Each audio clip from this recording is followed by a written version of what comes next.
ଆପଣ ମାନେ ଦେଖିପାରୁଛନ୍ତି ବାଲକ ଇଏ ହେଉଛି ଗୋଟେ ତାଣ୍ଡିପଦର ବୋଲି ଗୋଟେ ଗ୍ରାମରେ ବାସ କରନ୍ତି। ଆଉ ଆର ପଢ଼ା ବି ବହୁତ ଭଲ ହୁଏ ଆଉ ପଢ଼ା ସହିତ କାମ ବି କରନ୍ତି। ହଇ ହଁ ଅନାଇଲ ଟିକେ କେମିତି ଅଛି ତୋ ପୁଅ? ହଇରେ ବାଲକ, ଆଜି ତୁ ମତେ ବହୁତ ରାଗ କରିଦେଲୁନି। କାହିଁକି ଏମିତି ହଉଛୁ କିରେ? ତତେ ଆଜି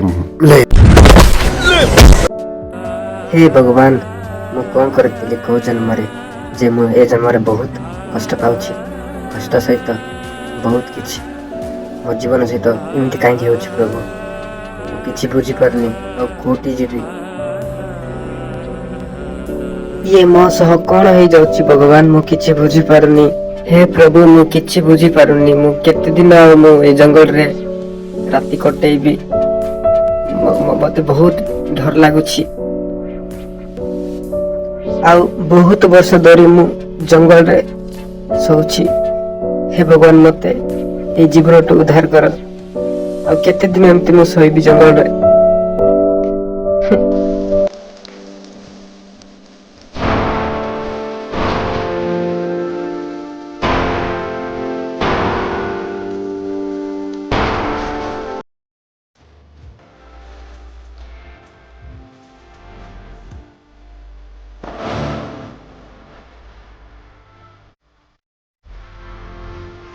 ଗୁଡ୍ ମର୍ଣ୍ଣିଂ ସାର୍। ହଉ ହଉ ହଉ, ଗୁଡ୍ ମର୍ଣ୍ଣିଂ। ହଇରେ ମାନସ, ତୁ ତ ବହୁତ ଭଲ ପାଠ ପଢୁଛୁ ରେ।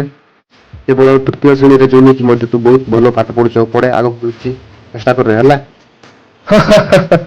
ବହୁତ ଭଲ ମାନସ, ବହୁତ ଭଲ ମାନସ, ବହୁତ ଭଲ। ଆମ ସ୍କୁଲ ପାଇଁ ତମେ ଗୋଟେ ଭଲ ଛାତ୍ର। ଆଉ ତମେ ଭଲସେ ପଢାପଢି କରେ ଆଗକୁ କିଛି ଯିବା ପାଇଁ। ହଉ ଠିକ ଅଛି।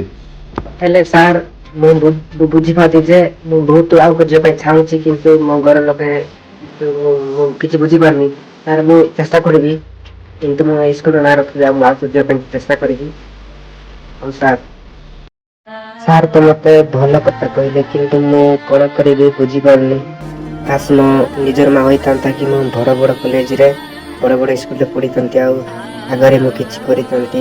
ମୁଁ ଚାହୁଁଛି ଯେ ମୋ ଲାଇଫରେ କଣ ଏମିତି ମୋ ସହ କାହିଁକି ଏମିତି ହଉଛି ମୁଁ ବୁଝିପାରୁନି ଭଗବାନ।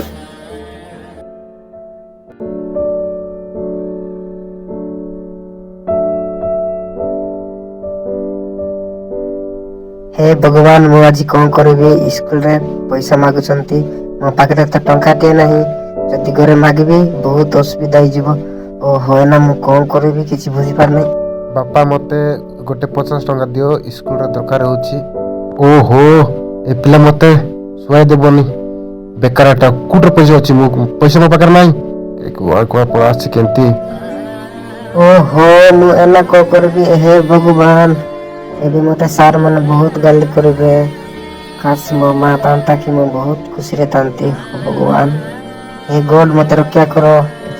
ଓହୋ, ଘରେ ତ ପଇସା ଦେଲେନି। ମୁଁ ଏବେ ମୋ ଗୁରୁଜନଙ୍କୁ ମୁଁ କଣ ଉତ୍ତର ଦେବି?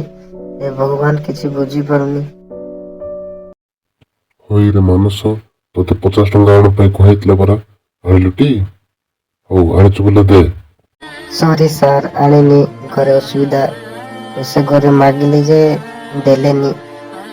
ସରି ସାର୍, ମତେ କ୍ଷମା କରିଦେବେ।